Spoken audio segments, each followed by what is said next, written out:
Bom dia, hoje vamos apresentar o seminário de farmacoterapia e métodos analíticos. Meu grupo é formado por Agostina, Camila Garcia, Daniel, Jéssica, Júlia Romano, que sou eu, e Kelly. Agora eu vou apresentar o caso clínico.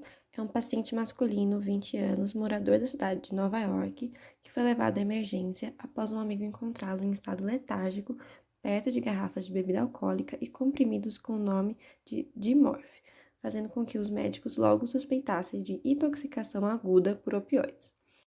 O nome de Morph é o nome comercial da morfina e temos também o genérico, que é o sulfato de morfina. O caso clínico do paciente consiste em dispneia, saturação de oxigênio a 92%, pressão arterial a 129 por 76 milímetros de mercúrio, frequência cardíaca a 89 batimentos por minuto, temperatura 37,3 graus Celsius, frequência respiratória 16 respirações por minuto. A morfina é um alcaloide obtido do ópio, que é o suco seco extraído da cápsula da semente da planta Papaver somniferum, que é capaz de produzir ópio em quantidades consideráveis. A morfina é um fármaco agonista, isso é, a interação fármaco-receptor desencadeia um evento bioquímico que corresponde à sua ação biológica. Ela exerce seus efeitos através dos receptores mu, kappa e delta, com maior afinidade pelos receptores mu. Tais receptores pertencem à família dos receptores acoplados à proteína G. A ligação ao receptor acoplado à proteína G desencadeia a estimulação ou inibição de segundos mensageiros intracelulares. A isoforma GI, a qual os receptores opioides se ligam, é inibitória da enzima adenilato ciclase, que dá origem ao AMP cíclico. Quando um receptor é ocupado por uma molécula de agonista, ocorre uma alteração conformacional no domínio citoplasmático do receptor, fazendo com que o receptor adquira alta afinidade pelo trímero alfa-beta-gama. A associação do trímero alfa-beta-gama com o receptor provoca uma mudança na conformação da subunidade alfa, o que faz com que diminua sua afinidade pelo GDP ligado e ganhe afinidade por GTP, acarretando assim a troca de GDP por GTP. Essa troca, por sua vez, causa a dissociação do trímero da proteína G, liberando alfa-GTP e subunidades beta-gama, que se difundirão pela membrana. A ligação da morfina ao receptor inibe a adenilato ciclase, reduzindo assim a concentração intracelular de AMP cíclico. Por consequência, nesse caso, inibe-se a ativação da pKa.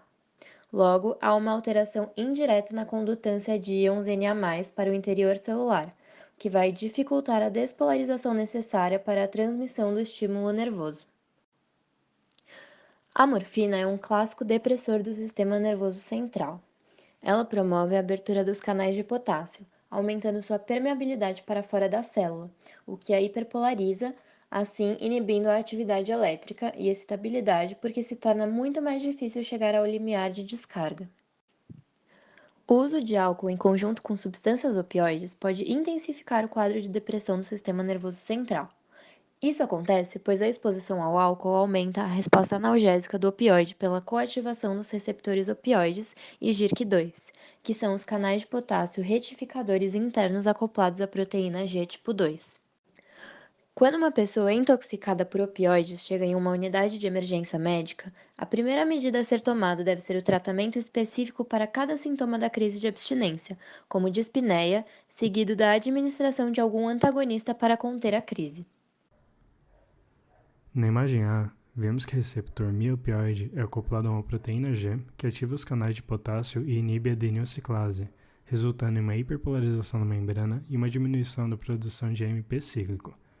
Como o AMP cíclico ativa a pKa, que por sua vez controla o limiar do canal de sódio de voltagem independente, os níveis diminuídos de AMP cíclico causam a redução indireta da condutância dos canais de sódio. O AMP cíclico diminuído também reduz a ativação do fator de transcrição, proteína de ligação ao elemento de resposta ao AMP cíclico, também chamado de CREB, que controla o nível de expressão da adenilciclase. Já na imagem B, vemos que a administração crônica da morfina suprarregula CREB, o que estimula a transcrição de adenilciclase, que por sua vez restaura a produção de AMP cíclico a níveis normais. O aumento do AMP cíclico estimula a pKa, que fosforila, e, portanto, ativa a CREB e o canal de sódio voltagem dependente. Sendo assim, a suprarregulação da via do AMP cíclico neutraliza os efeitos agudos da droga, resultando em uma tolerância.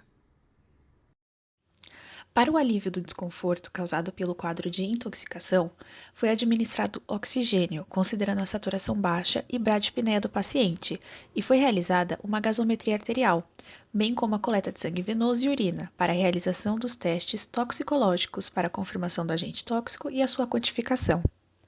Como o paciente havia feito uso de morfina e etanol antes de dar entrada, a equipe médica já entrou com a intervenção medicamentosa de naloxona, que é um antagonista de receptor opioide, para reverter a depressão respiratória em caso de superdosagem. A naloxona é um antagonista de opioide indicado para o tratamento de emergência de superdose ou intoxicação aguda por opioide, que tem afinidade pelos seus 3 receptores. Ela reverte rapidamente a analgesia induzida por opioides e se manifesta por depressão respiratória e/ou depressão do sistema nervoso central. Uma dose inicial de 0,4 a 2 mg deve ser aplicada por via intravenosa. E se não conseguir o nível desejado da reação, ou melhora nas funções respiratórias, deve-se repetir a dose com 2 ou 3 minutos de intervalo. Se nenhuma resposta for observada, após a administração de 15 mg, o diagnóstico de toxicidade induzida por opioides deve ser questionado. Em pacientes com dependência de opioides, os níveis plasmáticos de naloxona são inicialmente mais baixos, e o volume da distribuição é maior e a meia-vida de eliminação é mais longa do que em pacientes sem dependência. O início da ação ocorre em menos de 2 minutos quando a naloxona para adultos é administrada via intravenosa e sua duração aparente de ação é de 20 a 90 minutos, um período muito mais curto do que o de muitos opioides. Com o uso da naloxona, a depressão respiratória é reduzida. Uma vez que a frequência respiratória melhora após a administração do fármaco, o paciente deve ser observado por 4 a 6 horas antes de ser considerada alta. Os exames que foram feitos: gasometria arterial, espectrofotometria e exames de urina por meio de imunoensaio qualitativo. Os exames de urina por meio de imunoensaio qualitativo é um teste rápido para a triagem de abuso potencial de uma ou mais drogas. Ela pode detectar até 12 drogas ou seus metabólitos. Caso a droga esteja presente na amostra, a droga ou metabólito pode competir e se liga aos sítios dos anticorpos. No caso dos nossos pacientes, o teste deu positivo apenas para morfina. Nessa imagem, é um teste usado para a identificação de multidrogas. O exame de espectrofotometria quantifica o etanol em 340 nanômetros. A enzima alquidesidrogenase também pode ser utilizada na determinação de etanol em amostras biológicas.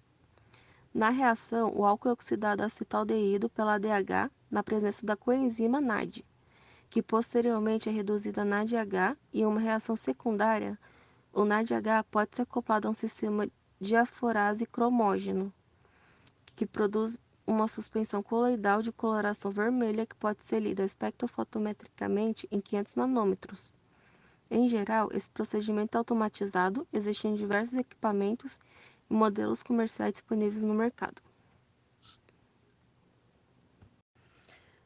No exame de gasometria arterial, é possível observar a acidose respiratória, que leva a uma intensa depressão do sistema nervoso central e, consequentemente, centro respiratório, que é causado pela associação entre o etanol e analgésico opioide.